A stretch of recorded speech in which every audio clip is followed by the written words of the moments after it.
Cuando hablábamos con los muertos, Mariana Enríquez. A esa edad suena música en la cabeza, todo el tiempo, como si transmitiera una radio en la nuca, bajo el cráneo. Esa música un día empieza a bajar de volumen o sencillamente se detiene. Cuando eso pasa, uno deja de ser adolescente. Pero no era el caso ni de cerca de la época en que hablábamos con los muertos. Entonces la música estaba a todo volumen y sonaba como Slayer, Raining Blood. Empezábamos con la copa en la casa de la polaca, encerradas en su pieza. Teníamos que hacerlo en secreto porque Mara, la hermana de la polaca, le tenía miedo a los fantasmas y a los espíritus. Le tenía miedo a todo, era una pendeja estúpida. Y teníamos que hacerlo de día, por la hermana en cuestión y porque la polaca tenía mucha familia. Todos se acostaban temprano y lo de la copa no le gustaba a ninguno porque eran recontracatólicos, de ir a misa y rezar el rosario.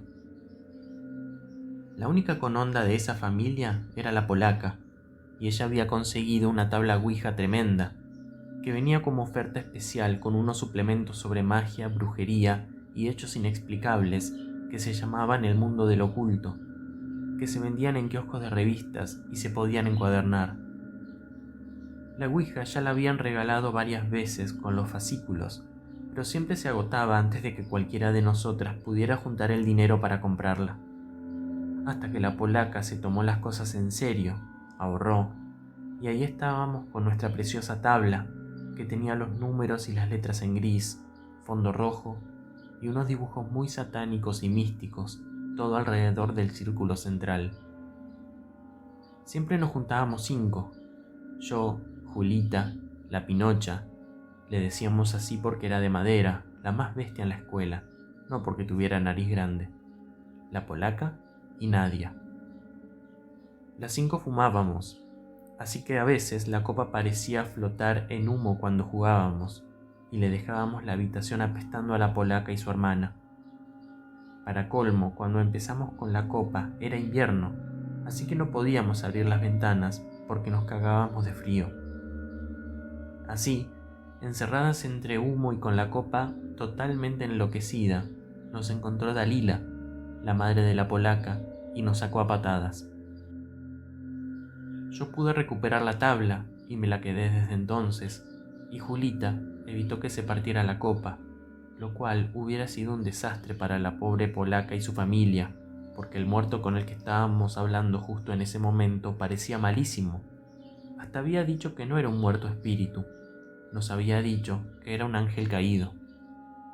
Igual, a esa altura, ya sabíamos que los espíritus eran muy mentirosos y mañosos, y no nos asustaban más con trucos berretas, como que adivinaran cumpleaños o segundos nombres de abuelos. Las 5 nos juramos con sangre, pinchándonos el dedo con una aguja, que ninguna movía la copa, y yo confiaba en que era así. Yo no la movía, nunca la moví, y creo de verdad que mis amigas tampoco. Al principio, a la copa siempre le costaba arrancar, pero cuando tomaba envión, parecía que había un imán que la unía a nuestros dedos. Ni la teníamos que tocar, jamás la empujábamos, ni siquiera apoyábamos un poco el dedo. Se deslizaba sobre los dibujos místicos y las letras tan rápido que a veces ni hacíamos tiempo de anotar las respuestas a las preguntas. Una de nosotras siempre era la que tomaba nota, en el cuaderno especial que teníamos para eso. Cuando nos descubrió la loca de la madre de la polaca, que nos acusó de satánicas y putas, y habló con nuestros padres, fue un garronazo, tuvimos que parar un poco con el juego, porque se hacía difícil encontrar otro lugar donde seguir. En mi casa imposible. Mi mamá estaba enferma en esa época, y no quería a nadie en casa, apenas nos aguantaba la abuela y a mí. Directamente me mataba si traía compañeras de la escuela. En lo de Julita no daba, porque el departamento donde vivía con sus abuelos y su hermanito tenía un solo ambiente. Lo dividían con un ropero para que hubiera 2 piezas, digamos, pero era ese espacio solo, sin intimidad para nada. Después quedaban solamente la cocina y el baño, y un balconcito lleno de plantas de aloe vera y coronas de Cristo, imposible por donde se lo mirara. Lo de Nadia era imposible también porque quedaba en la villa. Las otras 4 no vivíamos en barrios muy copados, pero nuestros padres no nos iban a dejar ni en pedo pasar la noche en la villa. Para ellos era demasiado. Nos podríamos haber escapado sin decirles, pero la verdad es que también nos daba un poco de miedo ir. Nadia, además, no nos mentía. Nos contaba que era muy brava la villa y que ella se quería rajar lo antes que pudiera, porque estaba harta de escuchar los tiros a la noche y los gritos de los guachos repasados, y de que la gente tuviera miedo de visitarla. Quedaba nomás lo de la Pinocha. El único problema con su casa era que quedaba muy lejos. Había que tomar 2 colectivos y convencer a nuestros viejos de que nos dejaran ir hasta allá, a la Loma del Orto. Pero lo logramos. Los padres de la Pinocha no daban bola, así que en su casa no corríamos el riesgo de que nos sacaran a patadas hablando de Dios. Y la Pinocha tenía su propia habitación, porque sus hermanos ya se habían ido de la casa. Por fin, una noche de verano, las 4 conseguimos el permiso y nos fuimos hasta lo de la Pinocha. Era lejos de verdad. La calle donde quedaba su casa no estaba asfaltada y había zanja al lado de la vereda. Tardamos como 2 horas en llegar, pero cuando llegamos, enseguida nos dimos cuenta de que era la mejor idea del mundo haberse mandado hasta allá. La pieza de la Pinocha era muy grande, había una cama matrimonial y cuchetas. Nos podíamos acomodar las 5 para dormir sin problema. Era una casa fea porque todavía estaba en construcción, con el revoque sin pintar, las bombitas colgando de los feos cables negros sin lámparas, el piso de cemento nomás, sin azulejos ni madera ni nada. Pero era muy grande, tenía terraza y fondo con parrilla, y era mucho mejor que cualquiera de nuestras casas. Vivir tan lejos no estaba bueno, pero si era para tener una casa así, aunque estuviera incompleta, valía la pena. Allá afuera, lejos de la ciudad, el cielo de la noche se veía azul marino, había luciérnagas y el olor era diferente, una mezcla de pasto quemado y río. La casa de la Pinocha tenía todo rejas alrededor, eso sí, y también la cuidaba un perro negro grandote, creo que un Rottweiler, con el que no se podía jugar porque era bravo. Vivir lejos parecía un poco peligroso, pero la Pinocha nunca se quejaba. A lo mejor porque el lugar era tan diferente, porque esa noche nos sentíamos distintas en la casa de la Pinocha, con los padres que escuchaban a los redondos y tomaban cerveza, mientras el perro le ladraba a las sombras. A lo mejor por eso Julita blanqueó y se animó a decirnos con qué muertos quería hablar ella. Julita quería hablar con su mamá y su papá. Estuvo buenísimo que Julita finalmente abriera la boca sobre sus viejos, porque nosotras no nos animábamos a preguntarle. En la escuela se hablaba mucho del tema, pero nadie se lo había dicho nunca en la cara, y nosotras saltábamos para defenderla si alguien decía una pelotudez. La cuestión era que todos sabíamos que los viejos de Julita no se habían muerto en un accidente. Los viejos de Julita habían desaparecido. Estaban desaparecidos. Eran desaparecidos. Nosotras no sabíamos bien cómo se decía. Julita decía que se los habían llevado, porque así hablaban sus abuelos. Se los habían llevado y por suerte habían dejado a los chicos en la pieza. No se habían fijado en la pieza, capaz. Igual, Julita y su hermano no se acordaban de nada, ni de esa noche, ni de sus padres tampoco. Julita los quería encontrar con la tabla, o preguntarle a algún otro espíritu si los había visto. Además de tener ganas de hablar con ellos, quería saber dónde estaban los cuerpos, porque eso tenía locos a sus abuelos. Su abuela lloraba todos los días por no tener dónde llevar una flor.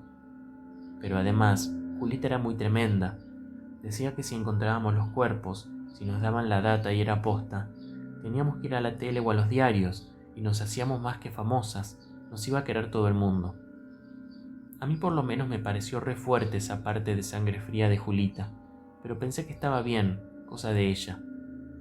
Lo que sí, nos dijo, teníamos que empezar a pensar en otros desaparecidos conocidos para que nos ayudaran. En un libro sobre el método de la tabla habíamos leído que ayudaba a concentrarse en un muerto conocido, recordar su olor, su ropa, sus gestos, el color de su pelo, hacer una imagen mental. Entonces era más fácil que el muerto de verdad viniera, porque a veces venían muchos espíritus falsos que mentían y te quemaban la cabeza. Era difícil distinguir. La polaca dijo que el novio de su tía estaba desaparecido, se lo habían llevado durante el mundial.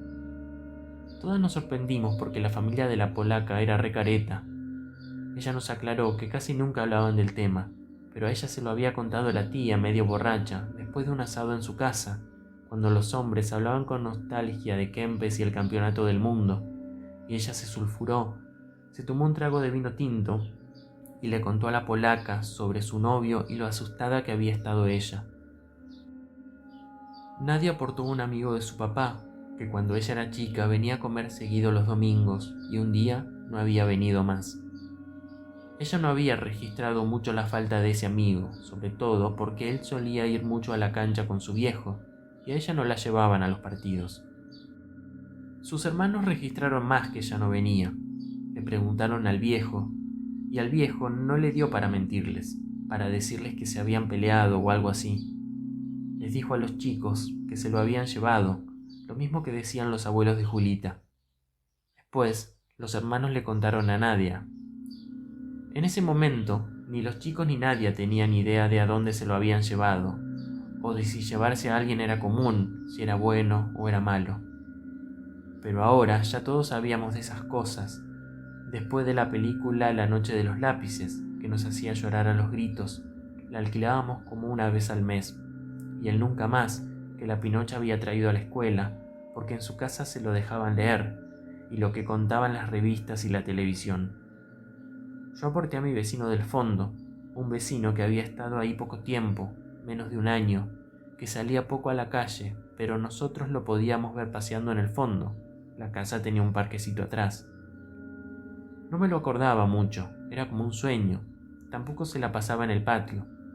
Pero una noche lo vinieron a buscar y mi vieja se lo contaba a todo el mundo. Decía que por poco, por culpa de ese hijo de puta, casi nos llevan también a nosotras.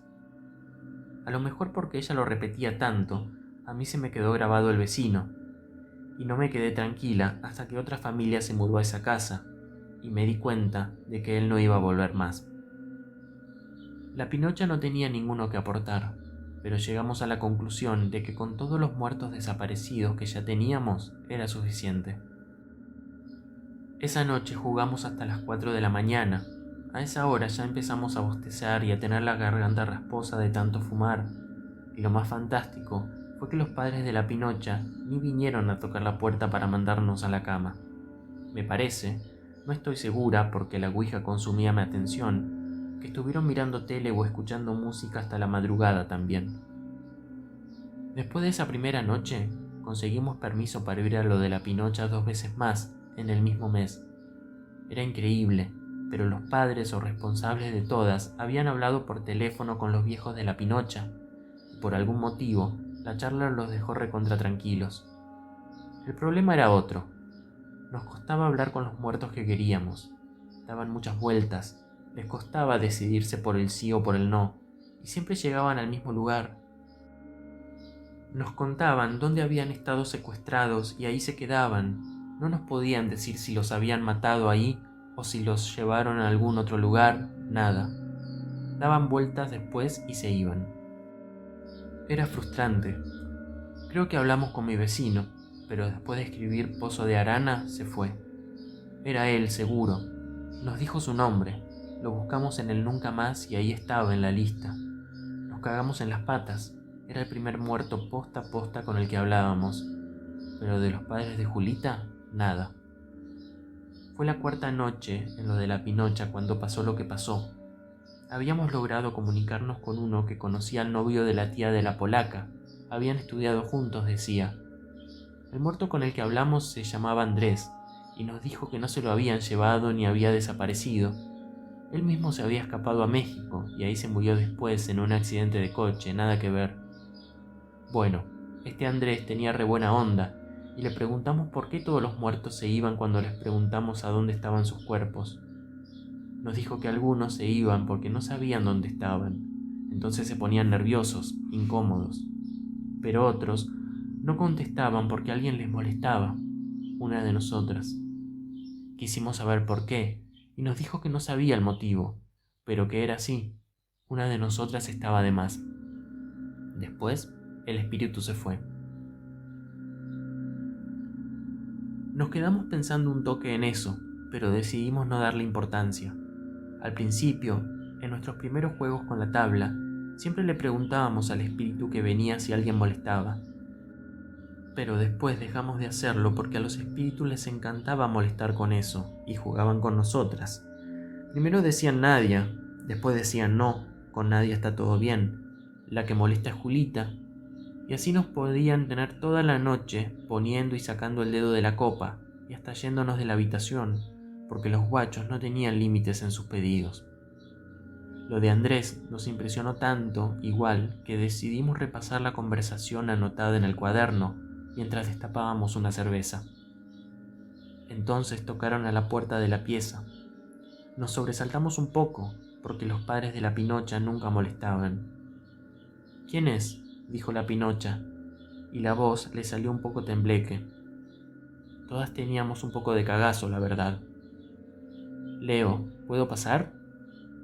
«Dale, boludo». La Pinocha se levantó de un salto y abrió la puerta.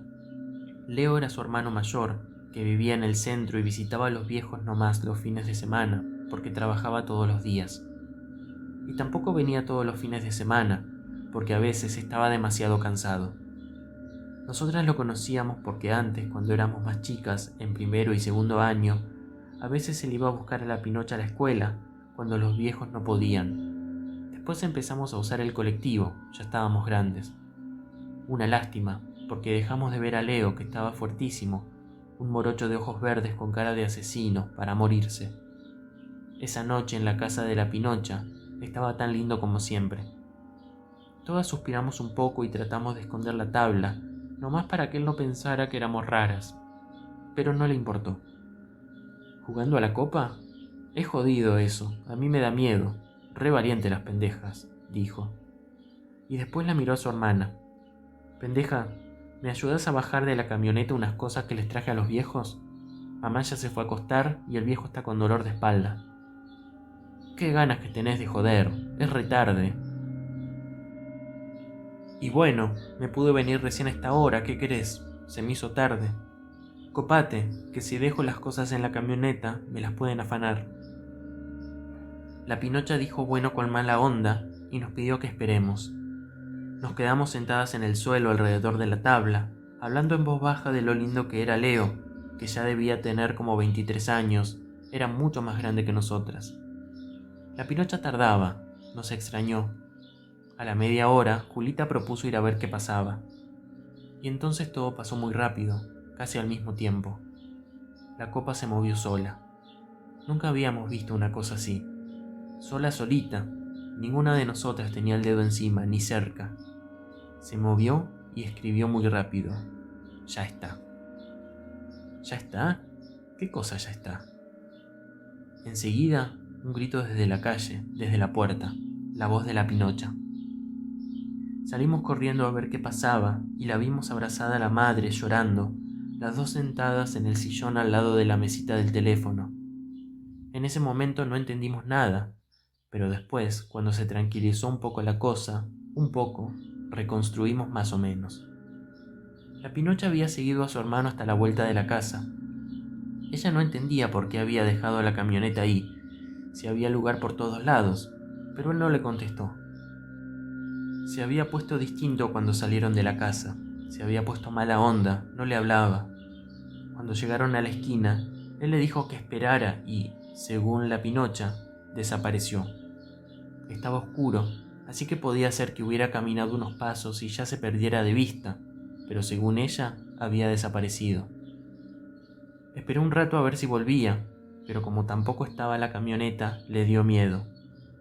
Volvió a la casa y encontró a los viejos despiertos en la cama. Les contó que había venido Leo, que estaba súper raro, que le había pedido bajar algunas cosas de la camioneta. Los viejos la miraron como si estuviera loca. «Leo no vino, nena. ¿De qué estás hablando? Mañana trabaja temprano». La Pinocha empezó a temblar de miedo y decir «Era Leo, era Leo». Y entonces su papá se calentó, le gritó si estaba drogada o qué. La mamá, más tranquila, le dijo «Hagamos una cosa, lo llamamos a Leo a la casa, debe estar durmiendo ahí». Ella también dudaba un poco ahora, porque veía que la Pinocha estaba muy segura y muy alterada. Llamó y después de un rato largo Leo la atendió, puteando, porque estaba en el quinto sueño. La madre le dijo después te explico, o algo así, y se puso a tranquilizar a la Pinocha, que tuvo tremendo ataque de nervios. Hasta la ambulancia vino, porque la Pinocha no paraba de gritar que esa cosa la había tocado, el brazo sobre los hombros, como en un abrazo que a ella le dio más frío que calor, y que había venido porque ella era la que molestaba. Julita me dijo al oído, es que a ella no le desapareció nadie. Le dije que se callara la boca, pobre Pinocha. Yo también tenía mucho miedo. Si no era Leo, ¿quién era? Porque esa persona que había venido a buscar a la Pinocha era tal cual su hermano, como un gemelo idéntico. Ella no había dudado ni un segundo. ¿Quién era? Yo no quería acordarme de sus ojos. No quería volver a jugar a la copa, ni volver a lo de la Pinocha. Nunca volvimos a juntarnos. La Pinocha quedó mal y los padres nos acusaban, pobres, tenían que acusar a alguien, y decían que le habíamos hecho una broma pesada, que la habíamos dejado medio loca. Pero todas sabíamos que no era así, que la habían venido a buscar porque, como nos dijo el muerto Andrés, ella molestaba. Y así se terminó la época en que hablábamos con los muertos.